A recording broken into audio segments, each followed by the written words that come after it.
Raheem Morris. Okay. He's going to the Falcons. We all thought it was Belichick. Well, we did, but like you said, the control thing is a big deal. Yeah. I think Raheem Morris is a pretty good fit here. I'm going to give him a B-. Obviously, he had a stint at the Bucs about 15 years ago. That didn't really go as planned, but he was still young in the league, and he had to go and earn his rank and work the way up, and he's done that. Since then, though, he's been a Super Bowl winning defensive coordinator with McVay. You got to put that on your resume when you go in for a head coaching interview, right? Right, mention it. He also, I think this is a great move. So he stole Zach Robinson from the Rams and put him in as offensive coordinator. Right. And Zach Robinson is a mastermind when it comes to running an offensive scheme. So you got a D-cord like Raheem Morris coming in to be a head coach. He's obviously going to have that defense worked out. The Falcons' defense is already really, really good. They were top 10 up until, probably midway through the season. Things kind of fell apart. But I think you get this team back up. I think the talent's there.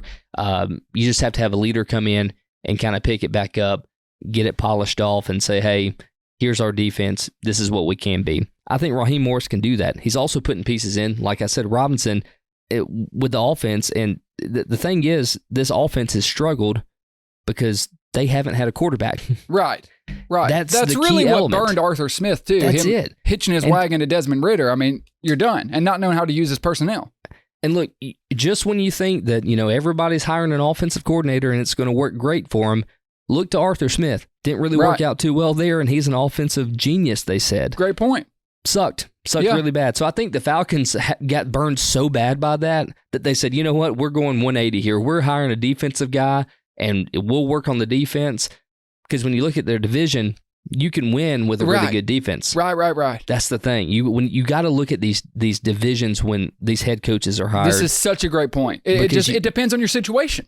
Yeah, you can't look at the entire league as a whole. Yeah, you may face one of these teams that have a great offensive coordinator on down the road in a playoff match or a Super Bowl, but what you got to worry about is getting that division win first. Right, exactly. Because you win the division. That's the most important thing as a head coach. That's exactly right. That's how you get in the playoffs. And I'll even take it one step further from you talking about the division. Just you can make it more bilateral. Look at the conference. If you're in the NFC, if you're in the AFC, you have to have an offense and a quarterback. You're not getting to the Super Bowl without beating Mahomes, Burrow, Allen, Herbert. In the NFC, you don't have to do that. Okay, a team can win a football game. You can make it deeper into the playoffs with a good defense. This is an A+ hire for me. I love it.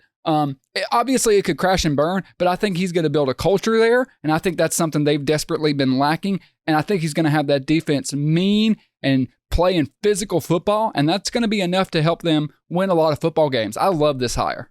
Tell me, in that division, the NFC South, who are you most afraid of on offense? It's got to be the Bucs, right? Absolutely, the Tampa Bay Buccaneers. Yep. Panthers are getting a whole new workup with Dave Canales, so we don't know what they're going to be. Right, and you got the Saints, I mean, they're good sometimes, and most of the time they're not. They're a joke. Then you got the Bucs. They're retaining Mayfield, and their offense is a powerhouse, and they won their division.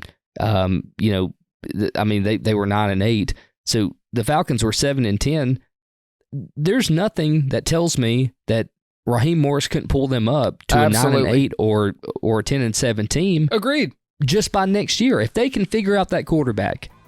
That's all they really need. Hey, call Chicago, see if you can get in the Justin Fields sweepstakes. I mean, he would elevate you a lot. I'm telling you, it could work.